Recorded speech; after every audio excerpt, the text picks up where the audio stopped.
Hey, what's up guys, and welcome back to the channel. I just finished Ahsoka episode 7, Dreams and Madness. Again guys, this is just my first initial reaction and review of the episode, and we'll go more in depth with lore as the week continues. With that said, there will be major spoilers in this video, so if you have not seen Ahsoka episode 7 yet, please go and do so. Overall, I thought this episode was pretty strong, and although unfortunately we didn't get a lot of the answers that we were hoping to, there was still a lot built up here, and we got to be more acquainted with characters such as Balin and Shin, and especially Ezra, as well as get our first new look at Ahsoka the White and how Ahsoka's approach to things has changed since her interactions with Anakin and the world between worlds. With all of that said though, my favorite part of the episode by far was Grand Admiral Thrawn, and how this represents a brand new, darker era as a new villain emerges. This episode truly went a long way to show that Dave Filoni and the crew working on Ahsoka know what Grand Admiral Thrawn is and what makes him so dangerous, and exactly how that differs from others such as Vader, Sidious, and high-ranking Imperials. In last week's episode, I felt that we got a look at Grand Admiral Thrawn's military and physical might with showcasing his army and the Chimera, where in this episode, we got the more interesting part of Thrawn, the more intellectual side to how he approaches things. But let's go back to the beginning. C-3PO appears in a hearing about Hera, where of course she is there to represent Leia Organa. In all honesty, I do believe that this is setting up a live-action appearance of Leia played by Billie Lourd, who was Carrie Fisher's daughter,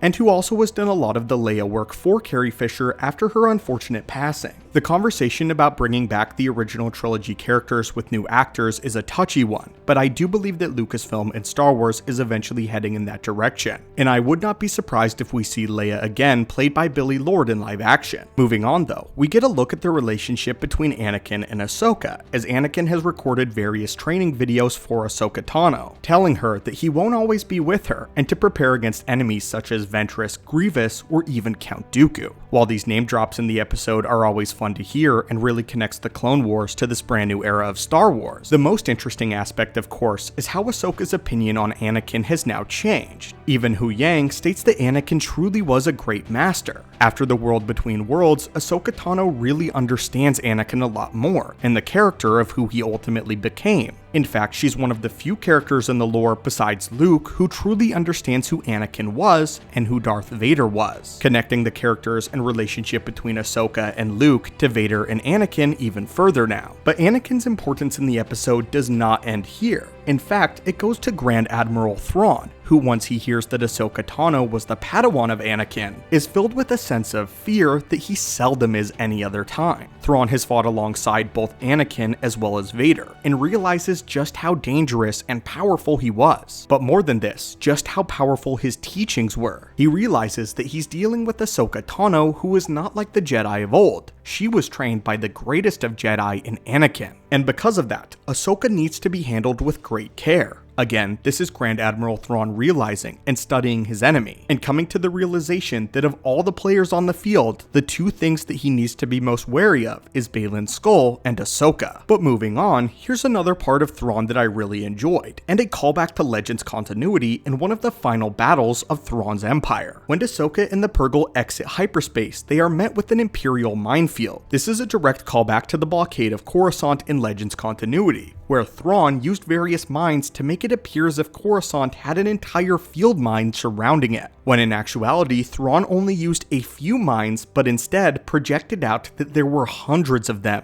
potentially thousands, meaning it was exceptionally hard for the New Republic to get resources in and out of Coruscant, as Thrawn quite masterfully cut off one of the New Republic's greatest resources. After this, we get a name drop of the Inquisitorial database, where of course Ahsoka Tano would be noted as an Order 66 survivor. It's interesting that they would have kept notes on the Jedi survivors, as this makes absolute sense. It also goes to show though that the Inquisitors not only directly went out and hunted Jedi, but they studied the Jedi that they were sent out to kill. This is most well seen with the Grand Inquisitor, where he is able to expertly analyze Kanan Jarrus and rebels, deducing who his master was and how he would fight and react to certain situations. The Grand Inquisitor and Thrawn had a lot in common. In terms of other fun details, Zeb was officially name dropped, and it was said that he is out training recruits, which of course explains his absence from the series. Moving on to the relationship between Ezra and Sabine, although we don't get a lot more of Ezra, we do get to reconnect with him as a character and see how he's evolved. He's not as brash as he once was, but one thing is certainly clear: he is extremely excited to go back to the known galaxy. And more than this, Sabine has not told Ezra the entire truth of what she sacrificed to get there. Although Ezra knows that there are many enemies out there, including Thrawn, I don't think he realizes just how ready Thrawn is to return to the known galaxy, and how dire things are, and what Sabine sacrificed. I believe this will ultimately change the relationship between Ezra and Sabine, as now Ezra's final sacrifice in Rebels is diluted because of a decision that he had nothing to do with. Although he's glad that he will be able to return to the known galaxy, Thrawn, the person that Ezra sacrificed himself in order to stop, is still now a major threat. And the consequences of Sabine's actions, I believe, will not only echo into this season of Ahsoka, but the next, and then Dave Filoni's film.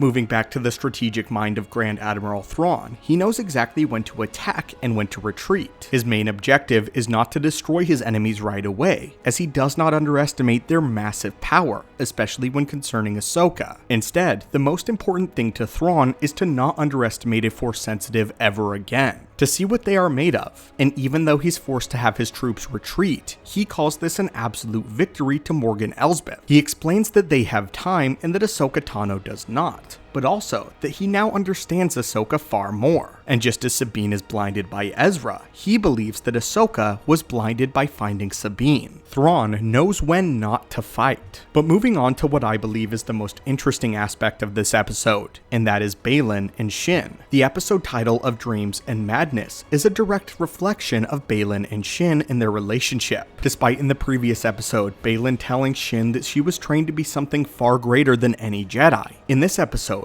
Balin makes the decision to dismiss her, telling her to claim her new place in the new empire to come. It's clear that Balin has no intention of joining Thrawn's new empire, but again seeks to end the cycle. This is quite interesting and reflected in their armor and the very wolves that they ride, with it now being popularly known that the names Skull and Hati represent two different wolves in Norse mythology, one that sought to seek the sun and the other the moon. And the very coloration of their armor and the wolves that they ride reflects their various stances, and how their goals ultimately do not align, something that Balin realizes. We'll have a video tomorrow explaining more of what we think is going on with Balin and Shin, and why Balin is actually quite afraid of Shin and her potential, as well as why we think Balin thinks she may be unworthy of the power that he seeks to control and make himself subservient to. He even calls her ambitious in this episode, and more in line with one that wields the dark side of the Force, and because of that, he chooses to separate himself from her. Balin and Shin want other things, and keeping Shin around could prove to be dangerous for her former master. His parting word and lesson to her is impatience for victory will guarantee defeat. This is a reference not only to her being too ambitious, but Thrawn. He understands that he needs to be less eager for victory. This is shown by Thrawn's priorities, to understand his enemy and not be too eager to destroy them. It even speaks to the differences between Thrawn and Lord Sidious and the empires that they've constructed. This was the downfall of Sidious more than once. He was too eager for victory, and this ultimately led to his defeat. He underestimated his enemy. He did not take the time to get to know them, or get to know and analyze those that he surrounded himself with, such as Vader. He failed to sense Vader's confliction and his ultimate embrace of the light side. This is a mistake that Thrawn would never do, and this is why Thrawn is the perfect sequel villain to Lord Sidious. Following this, we get another lightsaber duel between Balin and Ahsoka, where, as we suspected, Ahsoka would dual wield her lightsabers in this duel, practicing the sequences that she learned from Anakin Skywalker. On the surface, this appears to be Chien, as Ahsoka is far more focused on her defensive mind than her offensive mind like the previous duel, although there is still no clear winner, and Balin even states that he does not believe Ahsoka could ever defeat him. It's clear that Anakin's teachings are seeking in.